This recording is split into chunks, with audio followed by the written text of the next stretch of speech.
At its narrowest point, the Strait of Hormuz measures about 33 kilometers, roughly 21 nautical miles wide. A constricted stretch of water squeezed between the rugged coastline of Iran to the north and the Andam Peninsula of Oman to the south. In each direction, the internationally designated shipping lane, part of the traffic separation scheme established under international maritime rules, is only about 3 kilometers across, flanked by a 3 kilometers buffer zone of open water in the middle.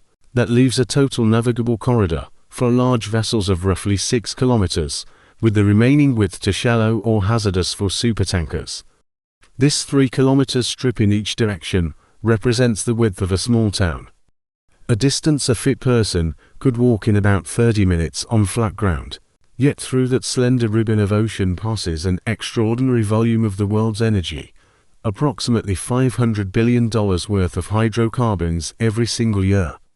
In recent data from the U.S. Energy Information Administration, around 20 million barrels of crude oil and petroleum products transit the strait daily, equivalent to roughly 1 barrel in every 5 consumed globally, or about 20% of world petroleum liquids consumption. Add to that roughly 20 to 22% of the entire global trade in liquefied natural gas (LNG), with Qatar supplying the vast majority. Nearly all of its exports must pass this way, along with smaller volumes from the UAE. More than 3,000 commercial vessels cross the strait every month, a constant procession of supertankers, LNG carriers, and product tankers threading through the lanes under constant monitoring.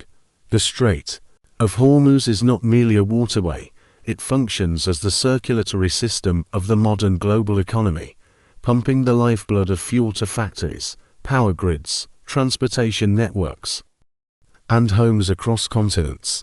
On Sunday, February 22, 2026, with American warships including carrier strike groups positioned in the Arabian Sea, and a 10 to 15-day ultimatum reportedly issued from the White House amid escalating tensions, Iran's parliament had already passed a motion to close the strait in retaliation for prior strikes on its facilities. That vote, taken after the June 2025 incidents, awaited final ratification from the Supreme National Security Council and Supreme Leader Ali Khamenei. No formal closure had been ordered yet, but the threshold felt perilously close.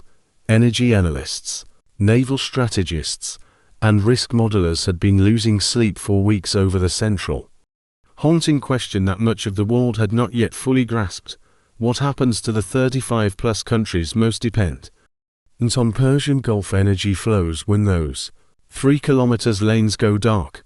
The consequences would not strike all at once. They would unfold in cascading layers, each amplifying the last. The first layer was oil itself, the immediate shock to crude supply, with global consumption hovering around 100 to 105 million barrels per day in recent estimates, losing even a substantial portion of the 20 million barrels daily through Hormuz would create genuine scarcity once reserves began depleting. Pipelines offered limited relief. Saudi Arabia's East-West Petrolini pipeline to Yanbu on the Red Sea could handle up to 5 million barrels per day, though actual spare capacity in a crisis might be closer to 2 to 3 million after domestic and export commitments. The UAE's Habshan Fujairah pipeline to the Gulf of Oman ran at about 1.5 to 1.8 million barrels per day capacity, with some recent increases in utilization for local refining. Combined, these alternatives might reroute 3.5 to 6.5 million barrels per day at best, covering perhaps 17 to 30% of normal Hormuz flows. The remaining 13 to 16 million barrels per day would have nowhere else to go. Iraq, exporting around 4 million barrels daily almost entirely via Gulf terminals, had no bypass at all. Kuwait about 2.5 million, Bahrain, and most of Qatar's gas infrastructure were similarly trapped. Even Iran, which controlled the strait, would suffer acutely. Its roughly 1.4 to 1.7 million barrels per day of exports, mostly to China via Kark Island, would halt. starving the regime of revenue that funded everything from the IGC to post-2025 protest suppression efforts. The Gureysk pipeline to the Gulf of Oman meant there's an Iranian bypass. Had a theoretical 300,000 barrels per day capacity, but had seen minimal use since late 2024 due to operational and market issues. The second layer was natural gas, particularly LNG. Qatar, the world's top exporter, sent nearly all its output, around 9 to 10 billion cubic feet per day, through Hormuz, representing a fifth of global LNG trade. Europe's post-Ukraine diversification had leaned heavily on Qatari volumes to replace Russian pipeline gas, and a spring disruption would hit during the critical refilling season for winter storage. Prices would spike, physical shortages could emerge in vulnerable markets, and the knock-on effects would ripple into power generation, heating, and industrial feedstocks. The third layer was food security. Modern agriculture is profoundly energy dependent. Natural gas for fertilizer production, diesel for irrigation pumps and machinery, fuel for harvesting and transport. Countries in South Asia, Southeast Asia, and parts of Africa that imported both energy and staples would face compounded crises. Pakistan, already economically fragile with debt pressures and IMF constraints, imported Gulf crude and LNG while relying on regional food shipments that could face routing disruptions or skyrocketing costs. A fuel price surge of 50% or more, combined with supply uncertainty, could tip fragile balances towards shortages and unrest. The fourth layer encompassed manufacturing and supply chains. China importing roughly half its crude via Hormuz, around 5 million barrels per day.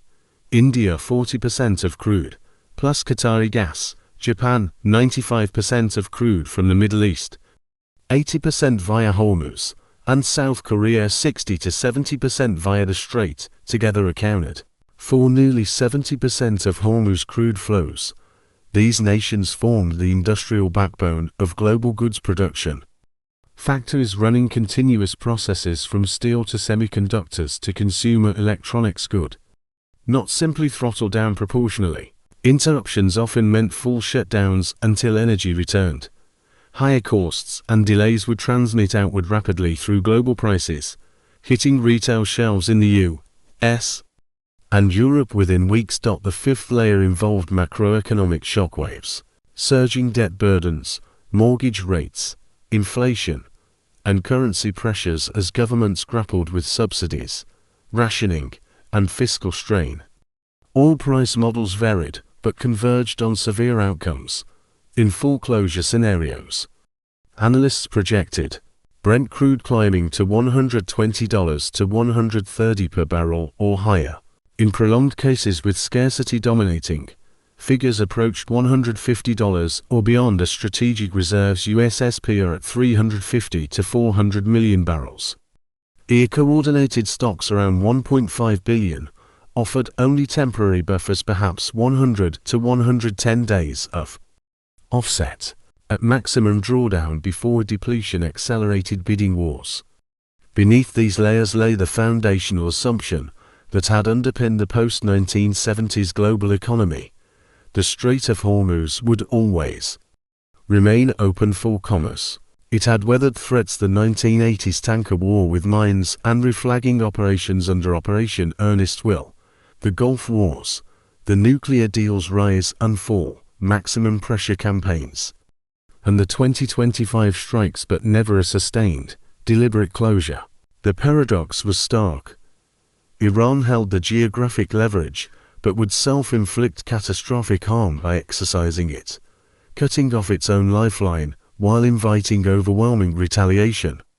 Yet statements from Khamenei, IGC drills, including the February 17, 2026, live-fire exercise overlapping shipping lanes, and parliamentary votes signaled intent framed as defensive necessity. Shipping markets already priced the risk. War risk premiums had climbed since January, prompting rerouting, shorter Gulf dwell times by companies like Japan's Mitsui or SK Lines, and contingency planning in Seoul, with 200 days of reserves, and elsewhere. Gold hovered near $5,000 an ounce as a flight to safety play, while Brent crept above $70 amid uncertainty.